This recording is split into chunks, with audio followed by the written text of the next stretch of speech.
আজ লাখ লাখ যুবক নামাজ পড়ে না বাপ, এদেরকে কে নামাজি বানাবে? ফেরেশতারা এসে ঠিক না, কে বানাবে? আজ হাজারো মা বোন বেপর্দার উৎসব বহায় দিচ্ছে, এদেরকে দিনদার পর্দানশীল কে বানাবে? বলে না, কেউ ফিকির না করলে হবে? এমনি এমনি এই সমাজ এমনি বদলে যাবে? লক্ষ লক্ষ যুবক মদ, গাঁজা, ইয়াবা, ফেন্সিডিল, মাদকাসক্ত কি পরিমাণ! বাংলাদেশের কোন ইউনিয়ন এখন আছে যেখানে মাদকাসক্ত নাই, নেশাখোর নাই? আশ্চর্য! আমরা এত বড় ভাগ্যবান দেশে বসবাস করি, আমরা ভাগ্যবান। আমাদের দেশের বুদ্ধিজীবীরা গত এক সপ্তাহ আগে বাংলাদেশের শ্রেষ্ঠ বুদ্ধিজীবীরা কিছু বুদ্ধি দিছে, সরকারের কাছে বুদ্ধি পেশ করছে যে বাংলাদেশের সমস্ত দোকানপাটে আপনার সর্বত্র, শুনছেন না, এটা খোলামেলা সবখানে মদের যত জিনিস স্বাভাবিকভাবে বিক্রয়ের অনুমতি দেওয়া হোক, যাতে খোলামেলা বিক্রয় করিলে এরপরে কিনতে গিয়া শর্মে আস্তে আস্তে কিনতো না, নেশা কমে যাবে। অসাধারণ বুদ্ধি, অসাধারণ! কি বুদ্ধি বাপ! মানে কি কইতাম, এরকম একজন বুদ্ধিজীবীর আমরা এনে যদি খার করে দেখতাম যে আপনি কত বুদ্ধিটা কর মানুষের দ্বারা গছেনি কত চাপ, আপনি কত একটা মাহফিলে খারাইয়া বুদ্ধিটা কর সান যে জুতা জাগাত থাকেনি কারো, জনগণের জুতা যেতে খায় তে কব আমি আগে ফিরত খাইলে খাইছি না, তুই কি তারে কইলি?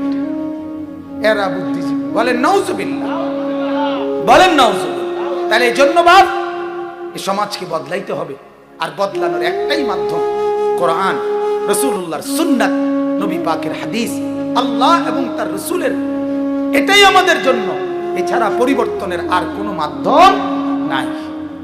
আল্লাহ আমাদেরকে তৌফিক দান করুন, বলেন আমিন। জি, এরপরে দেখেন, চলেন তরজমা আমরা পড়ি। আল্লাহ পাক রব্বুল আলামিন বলতেছেন, আফামান ইয়ালামু আন্নামা উনজিলা ইলাইকা মির রাব্বিকাল হক কামান হুয়া আ'মা। খুব মনোযোগ দিয়ে শুনেন কোরআন। আল্লাহ তাআলা বলেন, ও নবী, দুইজন লোক, আমি আল্লাহ তাআলা তাদের পার্থক্য বলতেছি। একজন যে এই কথা পূর্ণ জানে, বুঝে যে আমি আল্লাহর পক্ষ থেকে আপনি রাসূলের উপরে যা কিছু নাজিল করা হলো তাই একমাত্র সত্য, তাই একমাত্র সঠিক। কথাটা বুঝছেন? এই কথাটা যে জানে এবং কি বুঝে। আরেকজন এই কথাটা জানে এবং বুঝে না। আল্লাহ তাআলা বলেন, জিজ্ঞাসা করতেছে, বলেন তো এই দুইজন কি সমান? কথা বলেন না, এই দুইজন সমান?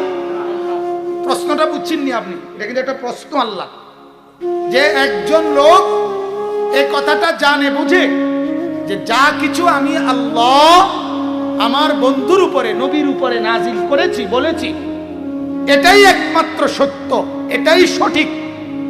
এটা যে জানে, বুঝে, আর এটা যে জানে না, বুঝে না, এ দুইজন কি সঠিক? সমান? সমান? এটা সমান। আল্লাহ তাআলা বলেন, এই দুইজনের পার্থক্য কি? আল্লাহ তাআলা বলেন, একজন চক্ষুষ্মান, আরেকজন অন্ধ। সোজা আয়াত, কামান হুয়া আ'মা।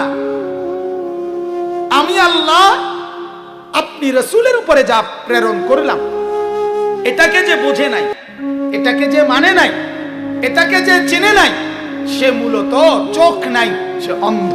আর যে বুঝছে, মানছে, সেই মূলত চোখ হয়। আল্লাহ তাআলা বলছে এই দুইজনের পার্থক্য। এজন্যই তো আমি বললাম যে আপনি আপনার পার্থক্য বলেন। আপনার কপালে সেজদা নাই, আপনার সাথে জানোয়ারের পার্থক্য বলেন। আপনার জিন্দেগিতে নবীর তরিকা নাই, আপনি চোখে দেখেন, এই কথা প্রমাণ করে। এজন্য কোরআনুল কারীমের মধ্যে আছে, ওয়ামান আ'রাদা আন যিকরি ফাইন্না লাহু মাঈশাতান দানকা ওয়া নাহশুরুহু ইয়াওমাল কিয়ামাতি আ'মা। কোরআনের আয়াত। আল্লাহ তাআলা বলে, আমার থেকে যে বিমুখ, আমার দিন থেকে যে বিমুখ, আমি আল্লাহর শরণ থেকে যে বিমুখ, আমাকে যে ডাকে নাই, আমি আল্লাহ তাআলা তার দুনিয়ার জীবন সংকীর্ণ বানিয়ে রাখবো, তার পেরেশানি যাবে না।